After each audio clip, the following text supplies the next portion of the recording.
2025년 7월 11일 금요일 새벽 기도입니다. 오늘 말씀은 시편 21편 7절에서 13절까지 말씀입니다. 말씀의 제목은 음모를 꾸몄으나 입니다. 오늘 21편 7절부터 말씀 보겠습니다. 왕이 여호와를 의지하오니 지존하신 이의 인자함으로 흔들리지 아니하리이다. 다윗은 왕입니다. 근데 그 왕인 다윗이 자신의 것을 의지할 것들이 얼마나 많겠어요. 왕이면 군사력과 능력과 주변의 많은 지성인들과 경제력이 풍부한데도 불구하고 다윗 왕은 처음부터 끝까지 여호와를 의지한다 라고 얘기를 해요.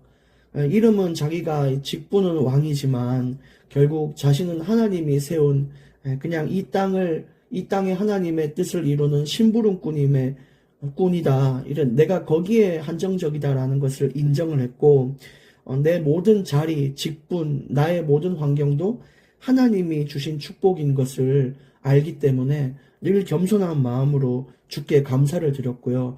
또 그걸 넘어서 자신이 왕이 아니라 진짜 왕은 바로 여호와시다라는 것을 고백을 하며 인생을 그렇게 살아갔습니다. 하나님은 그런 중심을 높이 사서 다윗은 어디를 가든지 승리를 했다. 이런 응답을 받게 하셨고 지금도 시편에서 계속 보면 비록 힘들고 어려운 위기지만 계속해서 주의 권능으로 건지심을 우리는 확인할 수 있습니다. 이 다윗은요. 지존하신 이의 인자함을 찬양했습니다. 지존하신 이의 인자함은 영원한 사랑을 가지신 분 이런 의미가 있거든요. 그러니까 이 땅에 사라질 것들, 뭐 경제나 이런 건 내가 의지할 수 있는 것들 있죠. 사람이나 남편이나 아내나 자녀나 뭐 세상의 모든 이런 제도들 너무너무 많지만 그것들은 사실 다 사라질 것들이고 또 사실은 나를 살릴 수 있는 그런 존재나 그런 물건이 될 수가 없어요. 돈도 나를 살릴 수 없고 결국 오히려 이 물질이나 이런 것들은 나를 더 마음을 피폐하고 공허하게 만들 수 있는데 나를 채우고 나를 일으키고 또 영원히 사라지지 않고 시들지 않는 그 하나님께 인생을 맡기고 있는 것입니다. 그러니까 다윗 왕은 눈앞의 것들을 보는 그런 수준 낮은 인생이 아니라 눈을 열어 영원한 것을 바라보는 그런 믿음이 아주 충만한 사람이었던 것 같아요. 그래서 여러분 오늘 또 눈을 들어서 내가 내 자신을 봤을 때 어디 부장이고 사장이고 뭐 어디 대통령이고 이럴 수 있지만 결국 나에게 그걸 허락하신 나보다 훨씬 높으신 비교할 수 없는 이 땅의 진짜 왕이신 여호와께 찬양을 하고 내 눈앞의 경제와 어려움과 환경에 눈을 두지 마시고 눈을 열어 영원히 변치 않는 사랑으로 역사하시는 능력의 하나님을 향해 눈을 돌리는 날이 되어 보시기를 그렇게 축복드립니다. 8절에 왕의 손이 왕의 모든 원수들을 찾아내며 왕의 오른손이 왕을 미워하는 자들을 찾아내리로다. 결국 주의 능력을 받은 하나님의 이 보호 아래에 있는 다윗 왕은요. 자신을 괴롭히는 모든 원수들을 이기는 승리의 길을 가게 됩니다. 근데 이것이 단순히 다윗 왕의 이야기뿐만 아니라 성경 전체는 전부 예수 그리스도에 대한 이야기라는 거 여러분 아셔야 돼요. 여기서도 왕은 다윗이라고 자신을 이야기했지만 이 안에 들어있는 의미는 이 땅의 진짜 왕이신 예수 그리스도께서 마지막 날 이 마귀를 완전히 그 원수들 죄의 고리를 완전히 꺾어버리시고 심판주로 오셔서 믿지 않는 자들은 심판하고 이 땅에 완전한 이 심판과 새하늘과 새 땅을 가져오실 그런 왕을 예표하고 있는 것입니다. 그래서 여러분 우리가 바라보고 있는 마지막 시대는 그런 거예요. 하나님의 자녀와 교회는 갈수록 핍박을 받겠죠. 이단과 사이비들은 자꾸만 일어나서 교회를 욕보이는 사람들 인식에 교회는 참 악한 곳이구나를 심는 그런 역할로 이단 사이비가 오고 하나님의 진리와 반대되는 것들을 자꾸 행해서 앞으로 기독교인들은 더 힘들 겁니다. 그 요한 계시록에 보면 너무너무 힘든 상황이에요. 지금 요한이 쓴 계시록에 봤을 때 그 배경이 로마의 핍박과 탄압이 너무 심해서 기독교인들이 더는 못 버티겠다, 죽고 싶다 할 만큼 어려운 상황에 있었지만 그 계시록이 말하고 있는 핵심적인 요소는 결국 교회는 승리한다라는 걸 담고 있어요. 여기서도 말하는 게 그런 겁니다. 다윗이 역경을 끝내고 이제 하나님의 보호로 능력으로 원수들을 이긴 것처럼 예수 그리스도께서 이 땅에 오셔서 모든 원수들을 믿지 않는 자들을 심판하고 하나님을 믿는 그런 말씀 따라 산 자들은 위로하고 격려하고 또 이 땅에 마귀와 죄의 고리를 완전히 꺾어버리고 주의 하나님의 나라가 임하는 그런 놀라운 은혜를 말하고 있는데 우리에게 정말 이 안에서 위로가 있기를 바라고요. 또 잘 버텨서 그 응답과 은혜를 확인하는 그런 인생으로 우리가 살기를 원합니다. 결국 예수 그리스도가 오신다. 다시 이 땅에 오셔서 이 나라를 회복하신다. 새 하늘과 새 땅을 이 땅에 펼치신다. 이런 의미가 있습니다. 9절 왕이 노하실 때에 그들을 풀무불 같게 할 것이라 여호와께서 진노하사 그들을 삼키시리니 불이 그들을 소멸하리로다. 이 땅에 불심판이 올 것을 또 얘기하고 있고요. 특히 여기서 말하는 이 강력한 어조의 이 말은 누구도 벗어날 수 없는 심판임을 말하고 있습니다. 돈 많은 사람들 뭐 전쟁 나면 지하 벙커에다가 숨어 있고 막 이런 여러 가지 장치들이 있는데 여러분 이 전쟁과 비교할 수 없는 게 하나님의 심판이에요. 전쟁은 진짜 말 그대로 뭐 벙커나 어디 이민 가거나 이러면 피할 수도 있겠죠. 그러나 하나님이 주시는 이 심판은 마지막 때에 대대적으로 전 세계에 하늘 아래에 사는 모든 것들에 대한 심판과 모든 세상에 대한 이런 심판이기 때문에 그 누구도 피할 수가 없습니다. 그러니까 지금 뭐 자기가 돈 많고 뭐 젊고 여러 가지 다 갖췄다고 해서 마냥 웃을 수 있는 게 아니에요. 그들은 그들의 운명을 모르고 있습니다. 여러분, 저와 여러분의 운명을 아십니까? 우리의 마지막은 결코 고통이 있는 마지막이 아닙니다. 하나님의 위로와 격려를 받으며 그 영광의 면류관을 쓰는 그런 인생이 우리에게 기다리고 있습니다. 그러니까 지금 우리 눈앞의 원수들, 내 발목을 잡는 여러 가지 어려움과 하나님 자녀로 사는 것에서 오는 이 어려움들, 마땅히 우리가 믿음으로 극복하고 하나님 앞에 서서 받을 그 영광을 찬양하기를 원합니다. 또 이 땅에서 어려움이 있어도 괜찮은 이유는 다윗처럼 하나님을 바라보고 찬양하는 자들에겐 주의 도우심이 있기 때문에 모든 인간관계와 경제와 또 어떤 건강적인 문제와 마음의 이런 어려움들 주께서 마땅히 이기게 하실 것입니다.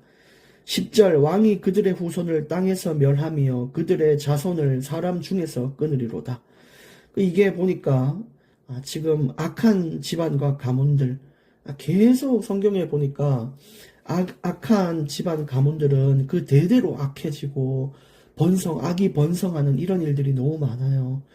그래서 여러분 가정 가문이 참 중요한 게 이런 거예요. 여러분이 예수님을 잘 믿고 말씀대로 살고 기도하는 자들이라면 정말로 승리의 길을 걷게 됩니다. 그러면서 진짜 축복이 우리 자녀들이 말씀대로 살고 악한 세상에서 구원받고 승리하고 또 그들의 이 악하고 치열한 세상 속에 마음의 평안이 또 주를 향해 주로 인해 주어지고 이런 것들이 너무너무 축복이죠.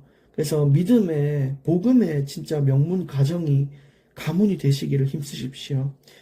그렇지 않으면 악이 번성하는 가문이 되는데 세상 방법, 하나님 없는 세상, 치열한 세상 속에 사람을 헤쳐가면서도 성공의 길을 걸으려고 짓밟고 올라서는 그런 세상에 찌든 가문이 되어서는 안 됩니다.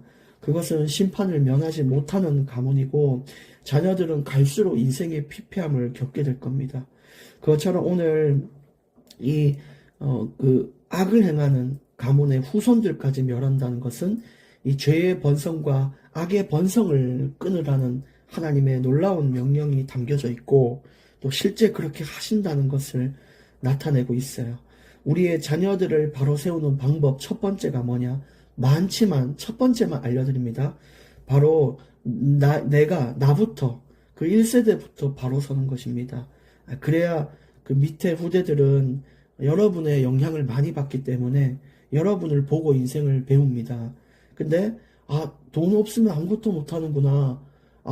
인생은 힘든 거구나. 진짜 치열하게 사람을 짓밟아야 겨우 살구나. 이런 걸 배우는 후대들이 있다면 여러분 갈수록 그 사람들은 복음과 상관없이 살고 인생의 어려움을 겪게 될 것입니다. 그러니까 돈 없어도 되구나. 하나님이 필요한 건 다 채우시구나. 기도하면 되구나. 예배가 중요하구나. 진짜 말씀 따라 사는 것이 인생 최고의 기쁨이구나를 깨닫도록 만드셔야 됩니다. 그렇지 않으면 이 후손을 땅에서 멸하시는 심판의 하나님이 그 징계를 여러분에게 허락하실 것입니다.